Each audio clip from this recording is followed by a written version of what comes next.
My name's David Rooney. I'm the Science Museum's Curator of Transport. The Shippen Galleries opened at the Science Museum in 1963. It's the biggest gallery space in the museum, and it was stuffed full, over 1,000 absolutely remarkable exhibits. Genuinely historic stuff.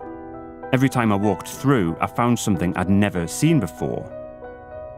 After half a century, though, it was time to close the doors. It was time to make way for new exhibits.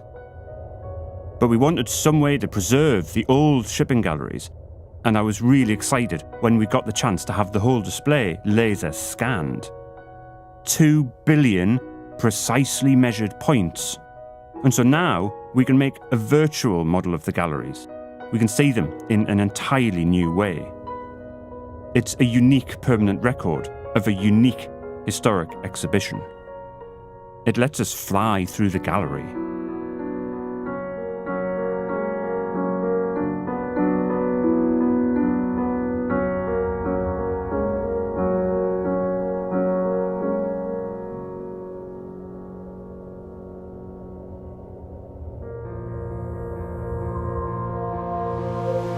The marine engineering displays were my favourite, personally. Dozens of working model engines, this one dates back to the mid-19th century, and elsewhere real engines as well, including some of the most important ever made.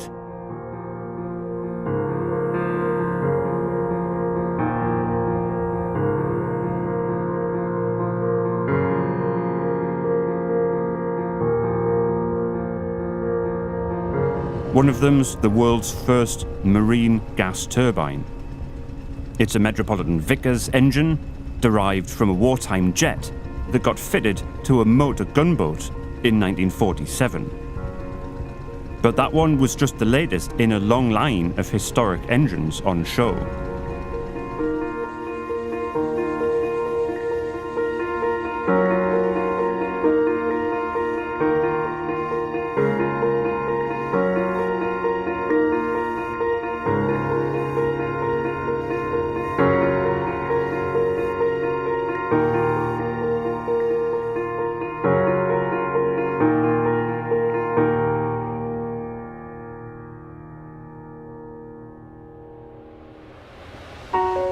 And then there's the model ships, hundreds of them.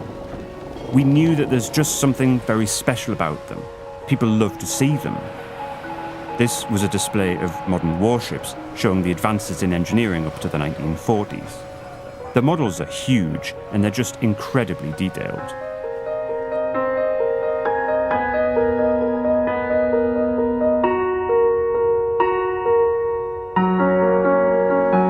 But the gallery wasn't just for the biggest ships, or the fastest, or the newest. It was also about showing small craft, the anonymous, handmade boats people used around the world just to get by. By making these models, we were trying to preserve a lost way of life.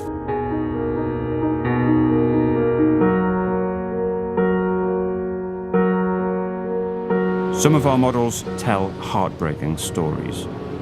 The Arandora Star was a cruise ship, but it got converted in the Second World War into a transport ship. In 1940, it got torpedoed. The circumstances were controversial. Hundreds of people were killed.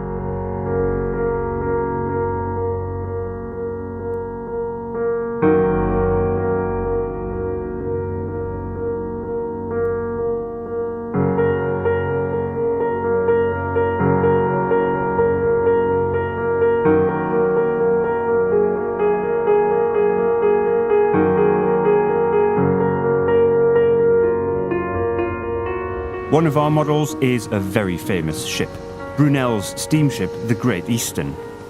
It was launched in 1858, and in its day it was by far the biggest ship in the world. It finally got scrapped in the 1880s, but not before it laid the first successful transatlantic telegraph cable in 1866, an incredibly important episode.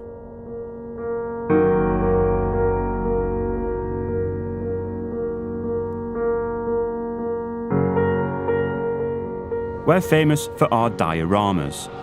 This is a tiny three-dimensional room set made by the Science Museum's workshops in 1960.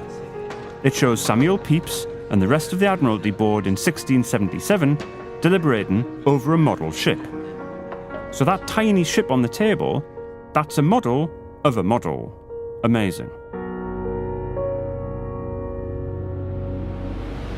One of our model ships, HMS Prince, was made in 1670, and it's one of the most important ship models in existence today.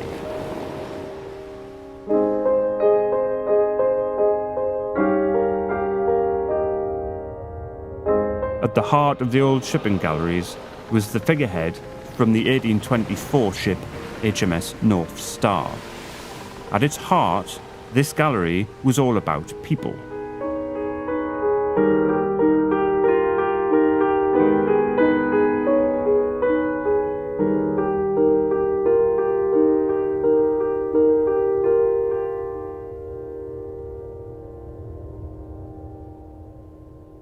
Time passes, technology changes.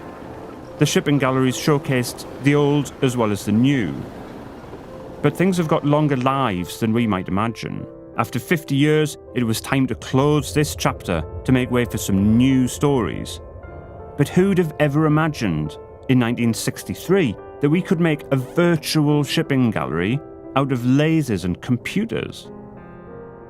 I can't help thinking that if my predecessors had access to this sort of kit, they'd have done remarkable things with it.